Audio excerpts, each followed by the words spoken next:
السلام علیکم۔ آج ہم ایک پوئم جو کہ آکسفورڈ ماڈرن انگلش بک 4 کی میں پائی جاتی ہے، دا اسنیئر، اس کی ایکسپلینیشن لینے جا رہے ہیں۔ اس کو لکھنے والے جیمز اسٹیونز ہیں۔ اچھا، یہ بچے بعض اوقات اس کو اسٹیفنس یا اسٹیفنس پروناؤنس کرتے ہیں، تو یہ ذہن میں رکھیں کہ ظاہر ہے جس ملک میں نام بنتے ہیں تو ان کی پروننسیشن لی جائے گی۔ بہت دفعہ ایسا ہوتا ہے کہ چیز لکھی کچھ جاتی ہے، اس کو پروناؤنس تھوڑا سا ڈفرینٹ کیا جاتا ہے۔ تو over the period of time یہ جو نام ہے یہ اسٹیفنس یا اسٹیفنس سے آہستہ آہستہ پی ایچ کی ساؤنڈ کو وی میں کنورٹ کر دیا گیا ہے، تو جب بھی بولتے ہیں اس کو اسٹیون ہی بولتے ہیں، ٹھیک ہے؟ تو جیمز اسٹیونز ہوگا، ٹھیک ہے؟ تو نان نیٹو یا نان انگلش اسپیکرز اس کو عام طور پر اسٹیفنس بولتے ہیں، تو کوئی بات نہیں، بول سکتے ہیں، لیکن کریکٹ پروننسیشن اس وقت جیمز اسٹیونز ہی ہے۔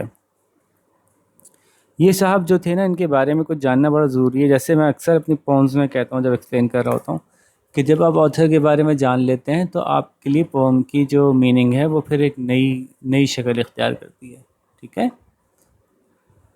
تو لیکن میں اگین یہ اپنے پوائنٹ کو پروف کرنے کے لیے آپ کو پہلے آتھر کے بارے میں یا پوئٹ کے بارے میں نہیں بتاؤں گا۔ پہلے ہم پوم دیکھیں گے، اس کو سمجھیں گے، اور اس کے بعد جب ہم سمجھ لیں گے پھر میں بتاؤں گا اب دیکھیے ذرا پوئٹ کے بارے میں جانیے، اور پھر آپ جب دوبارہ اس پوم کو ان کی نظر سے دیکھیں گے تو کچھ چیزیں شاید اور ڈفرینٹ نظر آئیں۔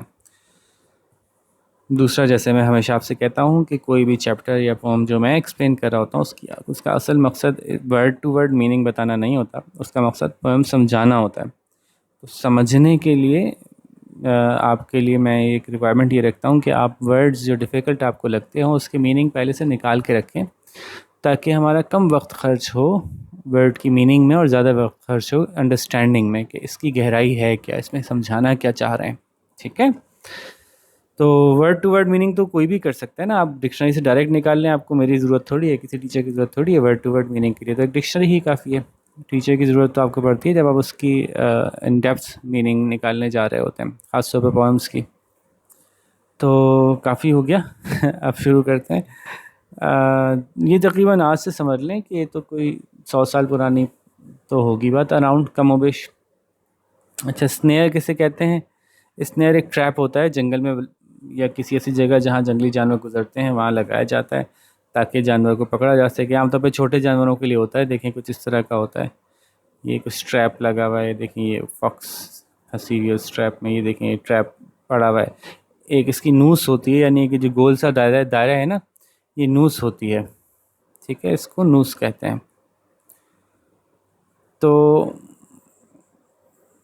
اور بعض اوقات اس کے اندر تار بھی ہوتا ہے جو کہ باربڈ ہوتا ہے، یعنی کانٹے والا ہوتا ہے۔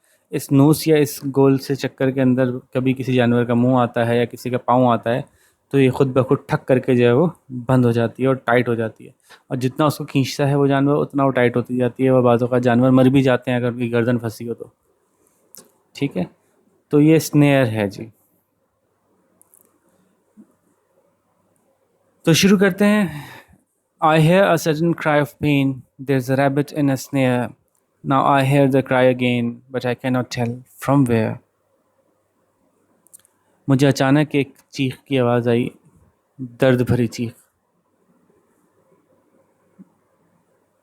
یقیناً کوئی خرگوش کسی اسنیئر میں، کسی ٹریپ میں پھنسا ہے، کسی پھندے میں پھنس گیا ہے۔ Now I hear the cry again. اور پھر مجھے دوبارہ آواز سنائی دی گئی، but I can not tell from where, لیکن سمجھ نہیں آ رہا کہاں سے آواز آ رہی ہے، سمجھ نہیں آ رہا، پریشان ہو گیا ہوں، تلاش کر رہا ہوں، ڈھونڈ رہا ہوں، ادھر ادھر دیکھ رہا ہوں، سمجھ نہیں آ رہا آواز کہاں سے آ رہی ہے، اور یہ کیفیت ایسی ہے کہ بار بار کہی، سمجھ نہیں آ رہا کہ آواز کہاں سے آ رہی ہے، but I can not tell from where, کچھ نہیں پتہ چل رہا کہاں سے آ رہی ہے، ادھر سے ادھر دیکھ رہا ہوں، اور ہو سکتا ہے ادھر سے ادھر بھاگ رہا ہوں، تلاش کر رہا ہوں، لیکن آواز سمجھ نہیں آ رہا کہ کہاں سے آ رہی ہے۔ He is calling out for aid, crying on the frightened air, making everything afraid. سو مجھے نہیں پتا کہ آواز کہاں سے آ رہی ہے، لیکن وہ چلا رہا ہے، پکار رہا ہے، بلا رہا ہے، کالنگ آؤٹ، کسی کو بلانا، کسی کو پکارنا، فار ایڈ، مدد کے لیے، وہ مدد کے لیے چلا رہا ہے۔ کرائنگ آن دا فرائٹنڈ ایئر، چلا رہا ہے اس پرخوف فضا کے اندر وہ، اور اس کی چلانا، اس کا چیخنا اس کی درد بھری آواز اور ہوا کو، اس فضا کو، اس ماحول کو خوفزدہ کر رہی ہے. فرائٹنڈ، خوفزدہ. فرائٹنڈ ایئر مطلب خوفزدہ ماحول. میکنگ ایوری تھنگ افریڈ، اور اس کی وجہ سے ہر کوئی ہی خوفزدہ سا ہو گیا ہے، ڈر گیا ہے، ایک دم سے دبک گیا ہے کہ کیا ہوا کیا ہوا پتہ نہیں، ہے نا. ایک دم سے اگر کسی جانور کی ایک دم سے بالکل سناٹے میں ایک دم سے زور سے چیخنے کی آواز آئے تو باقی سارے جانور بھی دبک کے بیٹھ جاتے ہیں کہ کچھ ہوا ہے، کسی نے کسی پہ حملہ کیا. ٹھیک ہے. Making every thing afraid, wrinkling up his little face, and he cries again for aid, and I cannot find the place. یہ بار بار اس بات کی طرف جو ہے نا وہ پوئٹ اشارہ کر رہا ہے کہ مجھے بڑی بے چینی ہو رہی ہے، مجھے بڑی تڑپ ہو رہی ہے کہ میں تلاش کروں کہ کدھر ہے، لیکن مل نہیں رہا. ٹھیک ہے. تو ہر چیز کو اس نے افریڈ کیا ہوا ہے. ریپیٹ ہو یہ لائن. اور رنکلنگ کہتے ہیں کہ چیز کو سکیڑ لینا، جیسے جانور کرتے ہیں بعض اوقات نا، نوز اپنی آئیز کو سکیڑ لیتے ہیں کسی بعض اوقات تکلیف میں یا سرپرائز میں، یا کسی چیز کو دیکھ رہے ہوتے ہیں کہ کوئی چیز دور ہے ان کو نظر نہیں آ رہی، تو ایسے آنکھوں کو سکیڑ کے، ناک کو سکیڑ کے ادھر سے ادھر دیکھ رہے ہوتے ہیں. تو اس نے اپنے چہرے کو ایسے سکیڑا ہوا ہے، اور شاید درد کی وجہ سے سکیڑا ہوا ہے، اور دوبارہ وہ چلا رہا ہے. ہی کرائز اگین فار ایٹ، کہ اس کی مدد کی جائے، ایڈ، مدد. And I can not find the place, لیکن مجھے نہیں سمجھ میں آ رہا ہے کہ وہ جگہ کدھر ہے، کہاں چلا گیا بیچارہ، کہاں پھنسا ہوا ہے، کہاں جاؤں، کہاں ڈھونڈوں. And I can not find the place, پھر I can not find the place, and I can not find the place where his voice in the snare, little one, oh little one, I am searching everywhere. میں ہر جگہ ڈھونڈ رہا ہوں وہ پیارے چھوٹے سے. اچھا، باقاعدہ اس کا نام رکھ دیا انہوں نے نا، یہ نام ہے لٹل ون، نام رکھ دیا ایک طرح سے انہوں نے، پیٹ نیم، پیار سے نام دے دیا، حالانکہ جانتے نہیں ہیں اس کو، لیکن اس کے لیے اتنا دل اداس ہے کہ اس کو ایک نام بھی دے دیا کہ او پیارے چھوٹے سے، او چھوٹو، او چھوٹو، میں تمہیں ہر جگہ ڈھونڈ رہا ہوں، آئی ایم سرچنگ ایوری ویئر، میں ہر جگہ ڈھونڈ رہا ہوں کہ تمہاری پنجہ کہاں پھنسا ہے اس پھندے میں، لیکن مجھے نہیں مل رہی. ٹھیک ہے. تو یہ ایک بڑی اچھی سی ایک کسی بیچارے جانور کے ٹریپ ہونے کے بعد کیسی کیفیت تھی پوئٹ کی، وہ انہوں نے بتائی، اور بہت اس کو جو ہے وہ سن کے ہم محسوس کر سکتے ہیں ان کی تکلیف اور پرابلمس، ہے نا بھائی. اب ذرا آتے ہیں کہ جی یہ جیمس اسٹیونز تھے کون. جیمس اسٹیونز جو تھے وہ ایک آئرلینڈ، ایک ملک ہے آئرلینڈ کے رہنے والے تھے، اور آئرلینڈ کے ساتھ کچھ مسائل چلتے رہے ہیں. آئرلینڈ اور انگلینڈ جو اس کا پڑوسی ملک ہے، ان کے آپس میں کافی جھگڑے مسائل چلتے رہے ہیں، اور انگلینڈ نے بہت کوشش کرتا رہا ہے کہ آہستہ آہستہ آئرلینڈ کے اوپر کسی طرح سے اپنی مرضی، اپنا قبضہ، اپنا تسلط جما سکے. جیسے آپ کو یاد ہی ہوگا کہ انگلینڈ نے تو پوری دنیا میں ہی مختلف ممالک پہ قبضہ کیا تھا، اور ان کا تو کہتے ہیں نا کہ سورج غروب نہیں ہوتا تھا، یعنی پوری دنیا میں ہر جگہ، ہر ملک میں کسی نہ کسی ایسی جگہ ان کا ضرور قبضہ ہوتا تھا کہ کہیں نہ کہیں سورج ہر وقت کسی ایسے ملک پہ چمک رہا ہوتا تھا جہاں انگلینڈ کا قبضہ ہوتا تھا. تو خیر یہ ایک الگ تفصیل ہو گئی. میں تو یہ بتا رہا تھا کہ آئرلینڈ میں پیدا ہوئے تھے، آئرش تھے، اور ان کی وجہ شہرت بھی یہی بنی کہ انہوں نے آئرلینڈ کی جو پرانی کہانیاں تھیں، پرانی نظمیں تھیں، جس کو آپ کہتے ہیں نا فوک لور، یعنی ان کی ثقافتی کہانیاں پرانی، کوئی دیو مالائی کہانیاں، کوئی ایسی جادو کی پریوں کی کہانیاں، اس طرح کی کہانیاں، نظمیں انہوں نے ٹرانسلیٹ کی اور نئے انداز سے پیش کی. خود اپنا نیا کام بھی کیا، کچھ ناولز بھی لکھے، نئی چیزیں بھی کی، لیکن بہرحال ان کی جو شروع میں وجہ شہرت بنی تھی وہی بنی تھی کہ آئرلینڈ کے کلچر کو انہوں نے پریزنٹ کیا تھا، اور آئرلینڈ کے جو جھگڑے مسائل چل رہے تھے وہ انگلینڈ کے ساتھ چل رہے تھے. آج بھی کچھ نہ کچھ ٹینشن رہتی ہے، آج تک وہ مسائل کسی نہ کسی درجے میں آپ کو فیل ہوتے ہیں. تو 1916 کے اندر جو ہے وہ آئرش لوگوں نے جو ہے وہ انگلینڈ کے خلاف کوشش کی تھی ابھرنے کی، کوئی کہہ لیں کہ جنگ آزادی کہہ لیں آسان الفاظ میں. اس تاریخ کے اندر جائے بغیر میں سمجھانا چاہ رہا تھا کہ اس جنگ آزادی کے اندر بہت سے لوگ، بوڑھے، بچے، جوان، عورتیں، ان کو پکڑ لیا گیا تھا اور جیل میں بند کر دیا گیا تھا، اور ان پہ تشدد بھی ہوتا تھا، ان کے ساتھ زیادتی بھی ہوتی تھی، اور وہ بڑے مظلوم حالات میں، بڑے ظلم ان کے اوپر توڑا جاتا تھا، بڑے مظلوم کیفیت میں تھے وہ. اور بہت سے ایسے لوگ تھے جو بہت کچھ کہنا چاہتے تھے، بہت شور کرنا چاہتے تھے، بہت برا بھلا کہنا چاہتے تھے، لیکن انگلینڈ اتنا پاورفل ملک تھا کہ بہت ساری باتیں بہت سارے لوگ کھل کے نہیں کہہ سکتے تھے. تو جس کا جتنا اختیار تھا اس نے اتنی کوشش کی. کسی نے فزیکلی کوشش کی لوگوں کو بچانے کی, کسی نے قلم سے کوشش کی, کسی نے باتوں سے کی. تو آئرلینڈ کے لوگ انگلینڈ کے قبضے میں پھنسے ہوئے ہیں, اور شاعر جو ہے نا وہ تڑپ رہا ہے اور سمجھ نہیں پا رہا. میں ان کو, اپنے ہم وطنوں کو, اپنے محبوب ساتھیوں کو, جن میں چھوٹے چھوٹے بچے بھی شامل ہیں, جن میں لٹل ونز بھی شامل ہیں, ان کو کیسے نکالوں, کہاں ہوں گے, کس حال میں ہوں گے, کیسے ان کو اس حالت سے نکالوں. اب اگر آپ اس نظر سے سوچتے ہیں اور آپ دیکھتے ہیں اس فارم کو, تو اب دیکھیں ذرا کچھ مختلف بنتی ہے.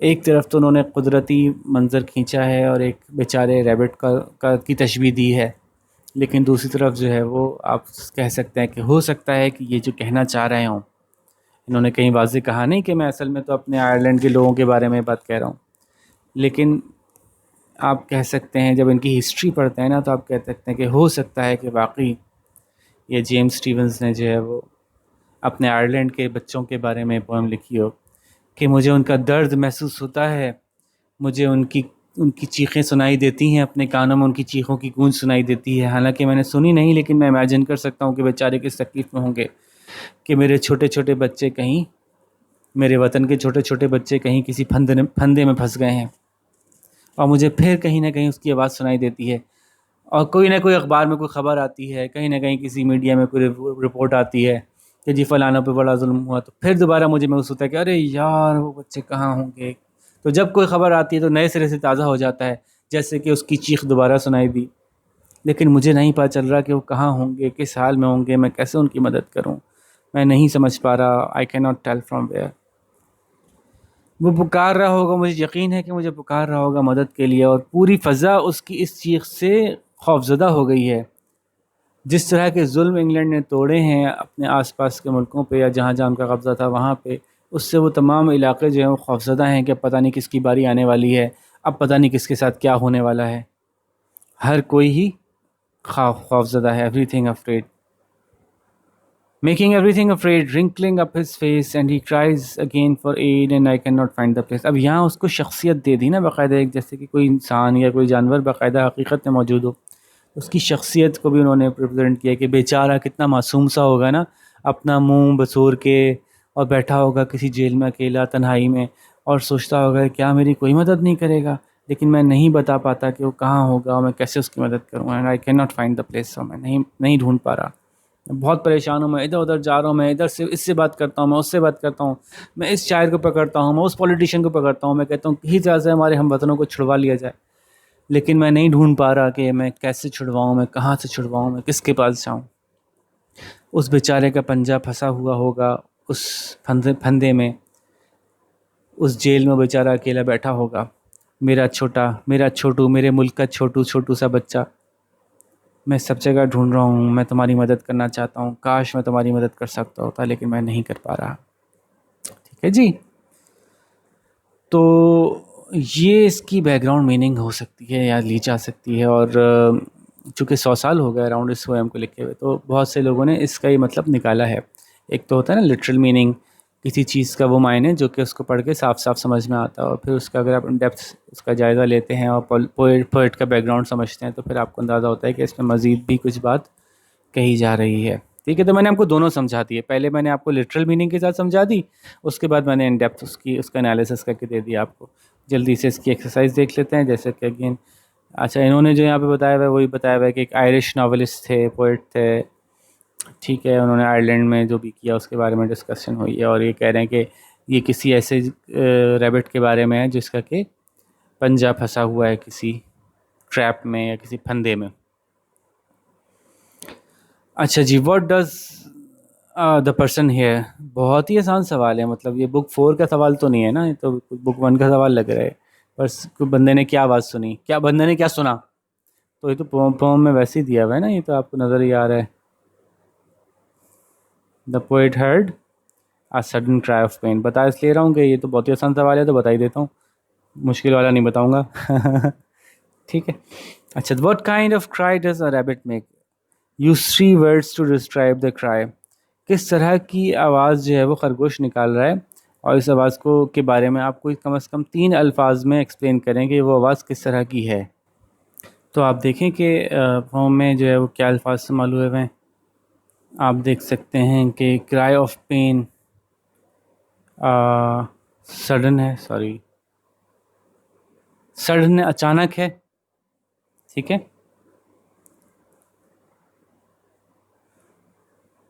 تو کرائی آف پین کا یا کرائی جو تھی اس کے بارے میں ہم کیا کیا بتا سکتے ہیں؟ اس کے بارے میں ہم بتا سکتے ہیں، اس کرائی کے بارے میں کیا بتا سکتے ہیں کہ وہ سڈن تھی، جیسے میں نے بتایا، اچانک تھی، پینفل تھی، ٹھیک ہے. اور آپ یہ کہہ سکتے ہیں کہ افریڈ تھی، فرائٹنڈ تھی، افریڈ تھی، ہے نا.